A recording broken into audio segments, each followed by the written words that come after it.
Welcome to the Alain Guillot podcast, a podcast about life, leadership, and money matters. Our guest today is Jonah Lehrer. Jonah is a blogger, a contributor to the New Yorker and Wire.com magazine. He's an author. He has written 4 nonfiction books, and today we will speak about his latest book, Mystery, a Seduction, a Strategy, a Solution. Jonah, thank you so much for joining us today. Thank you so much for having me. So enough with the suspension. Can you tell us a little bit about your background? How is it that you became interested in writing, and in particular, nonfiction books? I read a little bit about you in your bio, but probably most of my listeners don't know anything about you. Well, originally I wanted to be a scientist. So that was my boyhood dream. Wanted to solve the big questions of life. And I worked in a science lab for several years. And what I eventually realized was that I didn't have the patience, the conscientiousness, the specific kind of analytical mind that I think the best scientists have, where they can take these big mysteries and break them down into testable chunks. So after many years of working in a science lab, I decided to explore science writing. I love thinking about science. I loved writing about science. I love translating the difficult and complicated ideas of science. And so that's what I've been trying to do ever since. I'm trying to work at the interface of cutting edge science and then popular understanding, and trying to navigate that. It's obviously a very difficult art, and I've made plenty of mistakes. I've oversimplified and done all the rest, in addition to lots of other mistakes. But it's what I love to do. I love to try to take these big ideas and these big discoveries and make them exciting to everyone. Right. Not too long ago, I spoke to a scientist who spends all his life in a laboratory. And I asked him, well, don't you get bored or to be in a laboratory all your life? And he said he couldn't imagine anything more exciting than being in a laboratory. So I guess in a way, that's what makes us all unique. You know, we have different trigger points, different things that we become passionate about. And I guess that's what makes the world go around.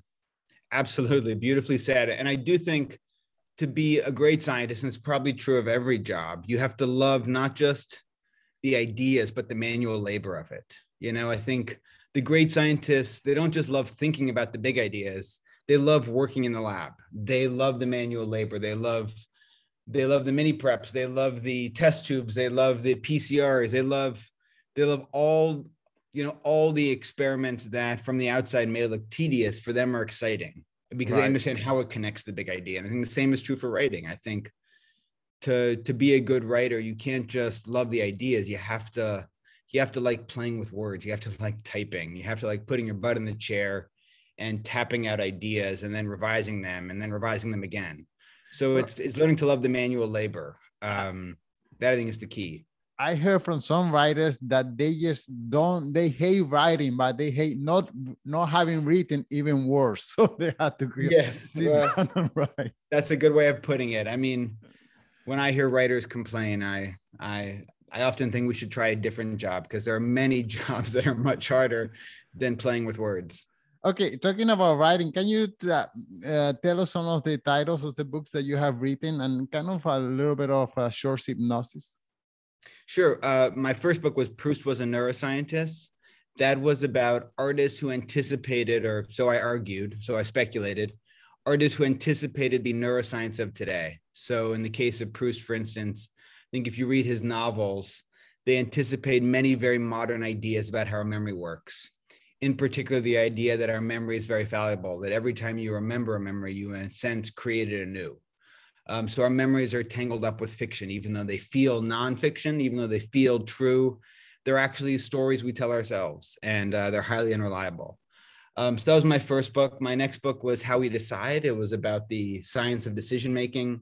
And in particular, a body of work started by Kahneman and Tversky called Prospect Theory, which is about how we're far less rational than we've long assumed, than Plato assumed, than Descartes assumed, than the Enlightenment philosophers assumed, that Rationality is a gift, it's a capability, but it's one we don't often deploy. The brain is a pretty lazy machine and strives for efficiency over pure accuracy. My next book was Imagine. It's a book about the science of creativity. There were some issues with that book. I messed up some Bob Dylan quotes. I fabricated 3 Bob Dylan quotes. And that book was actually pulled from the shelves in the United States. It's since been republished in several other countries. But it was a very educational experience, very painful, but very educational experience for many reasons. And then my next book was a book about love. That was a history of attachment theory. So attachment theory is it's a very influential scientific idea about kind of the importance of learning how to love, our working models of love and how we approach relationships. And that book was very meaningful for me. And then my latest book is about mystery. It's about curiosity. It's about why we're drawn to the unknown. And it's about how the best works of art, whether it's an Edgar Allan Poe mystery or Law and Order or Hamlet or the Old Testament or Harry Potter, how they take advantage of this inherent curiosity we have for mysteries, for questions. And it's about how the art that lasts, the art that sticks around, is not the art that gives us answers, but the art that keeps giving us new questions. They're infinite games, so to speak. So that's my latest book. And I'm sure there is a system to your madness, but how do you come around these different topics that they seem so random for me who is hearing them for the first time? So, but I'm sure you have a logical explanation. I wish. I mean, just saying them out loud now, I was like, wow, that's a pretty idiosyncratic random list. And I think that's because it is. I think my ideas begin with very specific questions in my everyday life. So my book about attachment theory, a book about love, began when I was really struggling. And it was about me trying to understand what was holding me together, how these relationships, these personal loving relationships, why they were so meaningful for me, and the nature of their support, how they helped me deal with tough times. So that's where that book came from. The mystery book, for instance, actually began watching my son watch a YouTube video. So on kids YouTube, the very popular kids app, one of the most popular tropes, one of the most popular kind of narrative tricks is the surprise egg, where it's essentially parents fill a giant paper mache egg with toys, and then a child opens it up and pulls one toy out of it after another. And my son loved these videos. And so I started noticing that, you know, they had 1 billion views, and there were millions of these videos on YouTube Kids, or thousands of videos with millions and millions of views. And so I became very interested in the nature of childhood curiosity. Why are kids drawn to the unknown? It turns out there's a large body of literature about how kids approach the unknown and how they are wired. All humans are wired from a very early age to approach mystery, to be drawn to mystery, to try to figure out how these puzzles work. And that kind of got me interested in the larger subject of mystery and curiosity, and what is it about humans that makes us so interested in these creations we can't understand. And then from there, you know, it naturally segued into the detective story and Hamlet and Harry Potter and Shakespeare and all the rest. But it really did begin with my son watching YouTube. Right. And then once we discover the mystery, or just how we discover how a magic trick works, then we're not interested anymore, right? I think that's true of certain kinds of mysteries. So there are some detective stories, once you know who did it, you don't want to read it again, right? The entire art depends on the suspense. But I think there are other works of art where we never solve them. And I think that's what gives them their lasting power. So, you know, I think once you know how a magic trick works, some magic tricks you're still drawn to. There's a famous Penn and Teller magic trick where they did the cups and balls trick, the ancient Egyptian conjurer trick, but they did it with clear plastic cups. So you could actually see how the magic happened, but the magic was still there. You still couldn't quite understand it. So even though they were showing you the trick, showing you the mechanics, taking you inside, the mystery remained and the power of the trick remained. So I think that's true of the best magic tricks, and I think it's true of the best art. I think even some detective stories, when you know how they end, you still want to read it. One of the science experiments I describe in the book is study of spoilers. So we're very anxious about having art spoiled for us these days, right? Don't tell me the ending, because then it'll be ruined. And what these scientists found is that if you took good literature and you spoiled it at the start, people actually enjoyed it even more. Wow. Which is completely counterintuitive, right? But, and on the one hand, you could say, well, doesn't that refute your hypothesis that mystery matters? Quite the contrary. I think what it actually teaches us, and what the scientists speculate, is that the best art has layers to it.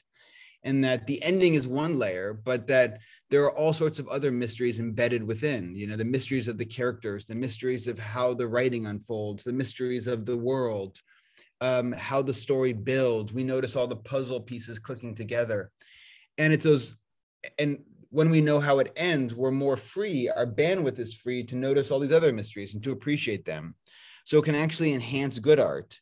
That said, clearly a spoiler can ruin bad art, where we're just reading for the ending. You probably don't want to reread Pulp Fiction, but this does help us understand why, for instance, my older daughter has reread Harry Potter 7 times and keeps discovering new things in there, because that's the mark of good literature.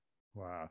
Okay, so if you have studied science in a neuroscientific way. What is it that makes mystery so compelling? Why are we drawn towards this unknown, and yes, we continue looking for more answers or more way to solve it?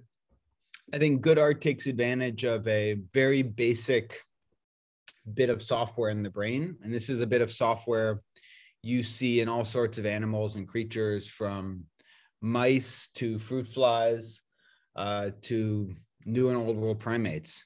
And it has to do with prediction errors. So the brain is a pattern making machine. It's always trying to predict what comes next. And it turns out that once it detects a pattern and it can predict the pattern, we stop paying attention to it. We get bored. And that's because if we can predict it, we don't need, the assumption of the brain is we've learned all there is to learn, so we can move on to the next thing. We can pay attention to some other aspect, some other slice of reality. Now, if you want to get our attention back, you can start what's called a prediction error. So you can train a monkey, say, you ring a bell, give the monkey a squirt of apple juice, and then the monkey will start paying attention to the bell. And if you keep reinforcing that pattern, eventually it'll stop paying attention entirely. But let's say you ring the bell now and don't give the monkey a squirt of apple juice. You create what's called a prediction error. And that, it turns out, is a very potent signal from dopamine, from your dopaminergic neurons, telling you to pay attention, because here's something new. Here's a new novel piece of information. It's a mystery. And so it grabs our attention. It's very vivid, very salient. And I think the best works of art take advantage of that prediction error machinery. They constantly throw up prediction errors. They constantly give us surprising twists. They constantly give us characters who we can't fully comprehend and understand. And I think that's what makes them exciting, and that's what holds our attention. Right. Well, I think also you just mentioned that our brains, our machines are constantly looking for patterns. And in this podcast, I talk about investments from time to time. And something that I see that happens often is that we see that a stock price is going up. So that's the pattern. Then we buy it, and then the pattern is lost. And then, of course, we are disappointed and we sell it. So we continue falling victim of the same anti-pattern. We buy because we see a pattern, and then we get screwed up. We're very good at buying high and selling low. And the way the brain works, and this gets back to kind of some of the work of Kahneman and Tversky, is losses hurt more than gains feel good. Yes. So it's not just that you may buy high and sell low. It's that the act of losing money will always have much more emotional oomph, much more emotional power than your potential gains. I think you can look around, and I think the stock market and the design of Robinhood, the trading app, I think they're all designed to tickle those dopaminergic neurons in the same way a slot machine is. I think they're all designed to engage us. So, one of, I think, the more clever user interface elements of Robinhood is the way the stock ticker changes are per second. They're incredibly dynamic. So for the brain, that's very engaging because you're always trying to see, is this stock going up, going down? A lot of it's random noise, but we are trained to look for patterns in the random noise. We're trained to find meaning in them. So I think Robinhood takes advantage of that by giving us all this extra information about what the stock is doing this very second, in this very second. And so we're looking for patterns there, even if there's no pattern to find. And what are some other ways in which we can implement mystery into professional or personal life? I think one of the big practical implications, I mean, apart from helping us make better art, is actually in the field of education. I think you look at the way the standard classroom is set up, it runs very counter to the principles of mystery. So we have an educational system, I think, especially in the United States, that's the chalk and talk method. So it's geared around giving kids answers that they have to memorize and then regurgitate on a test. And that's how they're measured. But I think that doesn't take advantage of the real power of the childhood mind, which said it's drawn to questions and mysteries. So I profile a school in the book, the Noble Academy in Chicago. It's a public charter school, non-selective, and it's one of the highest performing charter schools in all of Chicago. And their pedagogy, their educational method is very different. They essentially give kids content full of ambiguity and mystery, and then the kids have to solve it amongst themselves. They come up with their own answers. They wrestle with these questions in small groups. And the kids are much more engaged, much more interested. And even though they don't teach to the test, the kids actually do much better on tests. So I think there's tremendous room for innovation and improvement in the ways in which we try to really leverage the power of mystery in the classroom. Okay. In your book, you at the beginning, you talk about how Edgar Allan Poe was the father of the detective story. Can you share that story with us, or how is it that he became the father of detective stories? Sure. I mean, it's really a formula we take for granted now, the detective story, just because it's everywhere, you know? It's Sherlock Holmes, it's Law and Order, it's all the procedurals on television, it's Lee Childs, it's, Agatha Christie, you can go on and on and on and on. So many of the most popular content these days is really a whodunit structure. So there's a crime committed in Act 1, and then there's a suspect who's not actually the guilty party, and then it's solved at the very end of the show. So 41 minutes in, and it's a 42-minute show. I got to spend some time with the writers of Law and Order and see how they actually make this happen, and it's a fascinating process. But back to Edgar Allan Poe, I mean, I think it's easy to take this form for granted, but someone had to invent it. And it was invented by Poe in the mid-19th century. And, at the time, he was really a struggling writer, desperately poor. And this was one of the few successful works of fiction he actually created. And it was incredibly influential, this detective genre. So if you go back to Poe's early stories, all the key elements of the formula are there. You have the deductive detective, the smart outsider who connects the dots that no one else can see. You've got the impossible crime. You've even got the sidekick who is skeptical and doesn't quite, he's a step behind. He's kind of the stand-in for the reader.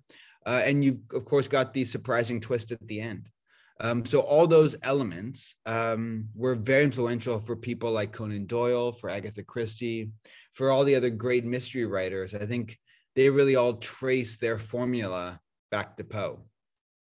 Yeah, and okay, you just also mentioned Agatha Christie, who I found this hilarious that she staged her own disappearance, and that's one of the things that make her famous. And that, in a way, also I think of the disappearance of the Mona Lisa, the painting. That also that disappearance is what made, in a way, that painting so famous, because there was a mystery involved with the painting. It was a beautiful painting to begin with, but it didn't have a story. And then after there was a story of being stolen, and then who stole it and how they came about discovering it, then now the Mona Lisa is perhaps the most well-known painting in the world.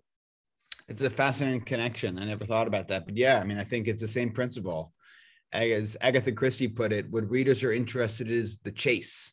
They care about the chase.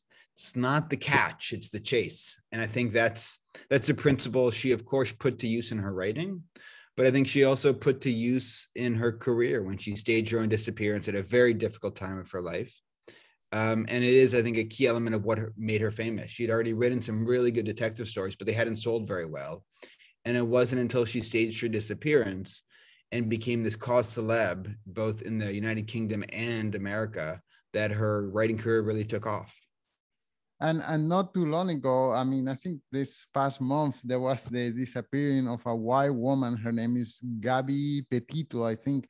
And all the presses and social medias were intrigued by her whereabouts. And of course, once we found her whereabouts, then the media move on and they move on to the next mystery.